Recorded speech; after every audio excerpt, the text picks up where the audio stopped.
we've been asking kind of everybody, but just for you personally, how is this spring different than maybe a year ago when you were still kind of new and kind of coming in a little bit as trying to be a starter? It's a lot. It's a different in a lot of different ways. Of course, now I'm kind of like a vet. I've been here, so I kind of know what goes on and a lot of the things that go on around the building. Just helping the younger guys get prepared, helping everybody stay focused. That's kind of a big part of being here for my third year. Is it weird to look around the secondary room and realize you're one of the old guys in the group? Yeah, it's definitely a little different. Cause I used to be, a younger guy that looked up to the older guys, and now I am that older guy. So it's different in that way. Is it different not seeing Deontay? Oh yeah, that's my boy, man. It's definitely different. Him not being there, not hearing his voice out there. So, but we got great guys that are gonna step up and kind of fill that role that since we lost him. So, how do you anticipate your role changing with Deontay? Do you kind of expect to kind of take more of that quarterback in the secondary role, or calling plays and making sure everybody knows where they're at? Mm-hmm. Well, I feel like last year we both did that. So I don't feel like it's any different for me as it was last year. I tried to have that same approach coming in last year about kind of making sure everybody was where they were supposed to be. So I don't think in that regard that there's anything different. Is it different just maybe being a leader off the field, like in the locker room and stuff, being a voice for those guys? Well, I pride myself on always being a leader, so I don't think, like I said, I don't think anything changes of me now being a junior. So I'm always trying to be a leader and make sure guys do the right thing. Coach Saban said he was really impressed with how you approach workouts and the start of spring practice. Did the way last season ended have anything to do with that? Yeah, it does. Of course, I try to remind the guys of how the season ended last year. So that kind of, that gets me going and gets my energy level up. So that was a big part of how I started spring. How much do you hear the phrase Alabama factor around here, I guess, nowadays? I hear it a lot now. Yeah, I hear it a lot. I didn't hear it as much last year, but I hear it a lot now. Well, and why do you think that is? I have no clue. Yeah. I don't know. Yeah. But what, if anything, is different about practice and meetings for you guys as DBs now having two DB coaches, obviously, compared to just having one last year? You said how's it different? Yeah, what's different just about the format, structure of practices and meetings? I don't think it's different. I think it's the same.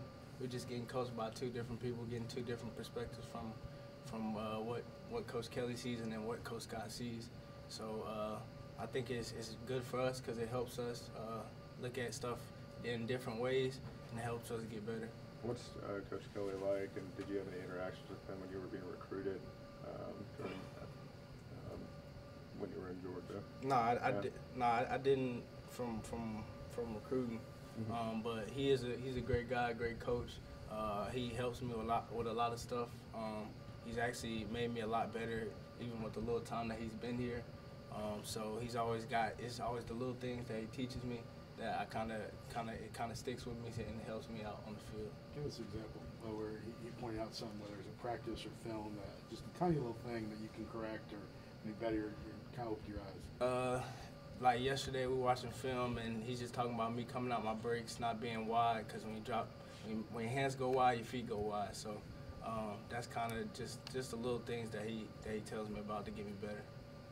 And given kind of his experience and his role this year as like the associate DC, how do you feel like he will attack to that and having that responsibility with Pete? Like how they'll. Yeah, just how do you anticipate? I mean, having that guy, your position coach, basically being co-DC. I think that'll be great for the team and great for the defense.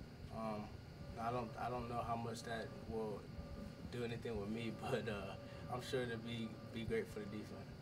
Coach Saban's still working with the defensive back spot, right? Yeah. He's still in there. It's the same role. You feel like you've got eyeballs on you all the time with really three coaches back there sometimes? No, not really. I just try to do my job and do it right. So I don't really too much focus on who's you know, if Coach Saban's looking or not, I just try to do it the right way. Given Coach Golden's background, how much is he involved with the secondary? I mean, versus say Tosh last year, given his background with being more of a defensive Wait, who? line, outside linebackers. Coach Golden. Oh, okay. Yeah. What about? With his experiences, previous experience working with secondary and stuff. Well, how much is he involved? Yeah, last year he was as involved as he is this year. He does the same thing that he was doing last year. So, there was always those little things that he said in the meetings. So he's doing the same thing that he was doing last year. It's just he's in a higher position now. Nick kind of likes to joke about his position in the secondary being like a GA position, a gopher. He doesn't seem like much of a gopher out in the practice field. What's that like? I mean, does it feel like you got too many cooks out there sometimes? Nah, man. He does what he's supposed to do. So, and he's a smart guy too. So, he definitely helps. The DBs. He helps everybody. So he knows it all. So that's good for us. Two more.